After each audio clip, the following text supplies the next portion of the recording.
Ndabashuje kandi mbakira hano kuri Pure Gold TV itugezaho ibiganiro by'abakristo, TV itugezaho ikiganiro cyane cyane cy'ijambo ry'umunsi ndetse n'ibindi biganiro byawe haboneka. Mwese ndabashuhuje kandi mbakira mu izina rya Yesu Kristo umwami wacu. Hano kuri Pure Gold TV naho duhurira tugafatanya ijambo ry'umunsi. Ijambo ry'umunsi ritwubaka, ridukomeza mu bugingo bwacu no mu mibereho yacu ya buri munsi, ridukomeza no mu byo dukora, ndetse iryo jambo rikatwubaka, rikubaka ubuzima bwacu, rikubaka imibereho yacu ya gikristo ndetse n'indi mibereho mu buryo bwose bubaho hano tubaho muri ibihe bya none. Ijambo ry'umunsi tugiye kureba uyu munsi ku wa mbere itariki ya 12 z'ukwa gatandatu 2023, ni ijambo mugiye kugezwaho nanjye Jose Irumva. Ni ijambo ryerekeranye n'ukuntu Imana data wa twese isohoza amasezerano. Ahari mwene data wawe ufite amasezerano umaranye igihe kinini cyane, Imana hari icyo yakubwiye, hari umuhanuzi w'Imana waguhanuriye, wumva ko ari ibintu Imana ikubwiye ariko ntibirasohora. Wenda hashize imyaka 5 ubwo buhanuzi buhawe ukumva biratinze, hashize 10 se, biraterwa n'igihe waba uherewe kandi n'imyaka ufite. Wenda hashize 30, wowe urakuze ugeze mu myaka 50, 60 se, iryo sezerano utararibona. Ariko ndashaka kukubwira ukuri ko Imana nyamana mvuga, soma muri Bibiliya yera, Imana namenye Jose ni Imana ivuga, itanga amasezerano kandi ikivuze cyose iragisohoza.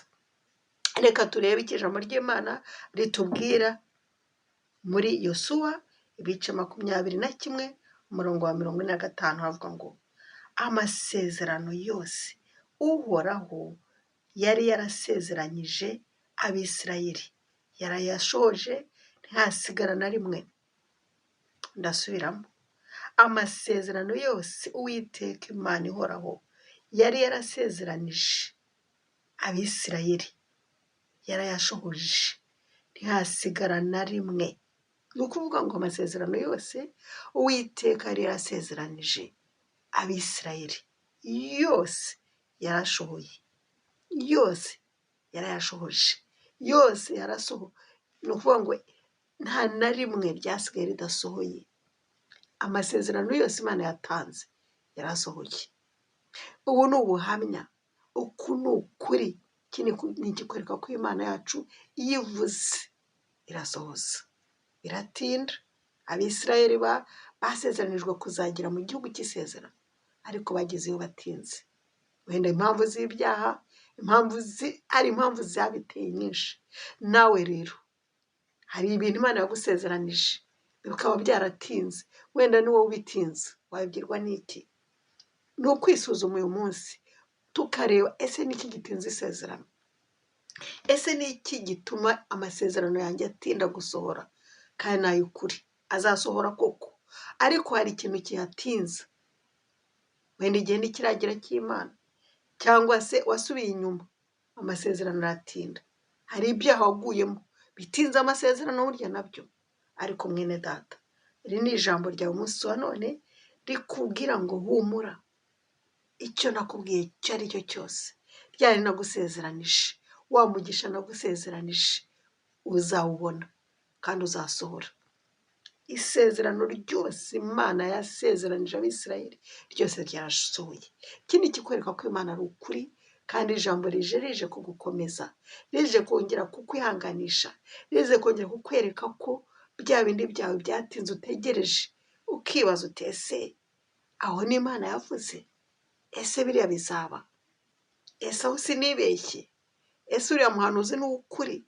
Hari ibibazo urimo wumva, wenda hari n'ibyo Imana yagusezeranije ku giti cyawe, urabirota. Ujya uganira n'Imana ukarota ibintu bikaba, ujya uganira n'Imana ikakubwira byinshi. Nawe wenda Imana yagukoresheje ugira abo uhanurira, uri ko ushyiraho akabazo, utese koko aho sinavangiwe, utese koko buriya ni umwuka w'Imana. Ariko ndakubwiza ukuri yuko Imana iyo yavuze, niba ariyo yakubwiye, niba ariyo yavuze, hari uwo yakoresheje yarakwibwiriye ubwawe diregiti, ikabicisha mu nzozi, mu bundi buryo se ikakongorera se n'ijwi, kuko Imana ijya itubwira n'ijwi ryumvikana. Uburyo bwose Imana yakubwiyemo, yakubwire se wenda mu ijambo, ariko komeza isezerano, komeza isezerano kandi ukomeza wizere, wiringire ko Imana yavuze izasohoza. Imana yacu ntibeshya bene data, Imana ntabwo ari umuntu ngo yisubireho, icyo yavuze iragisohoza. Reka dufate akanya ko gusenga, dusaba Imana kwihangana, tuyisaba kugira ngo dufashe, dukomeze tuyishime, dukomeze tuyikorere, kandi dushima tuyibutsa n'amasezerano, kandi dushima ko azasohora. Ese ntayo yigeze asohora? Nta Imana yakubwiye koko cyasohoye? Njye hari byinshi Imana yambwiye byasohoye ntabonye n'amaso, hari n'ibindi ntegereje. Imana yacu ntibeshya, reka tuyinambeho kandi tuyishime. Mana, turagushimye kubw'ijambo ryawe, turagushimye ko ibyo wabwiye Abisirayeli byose byasohoye.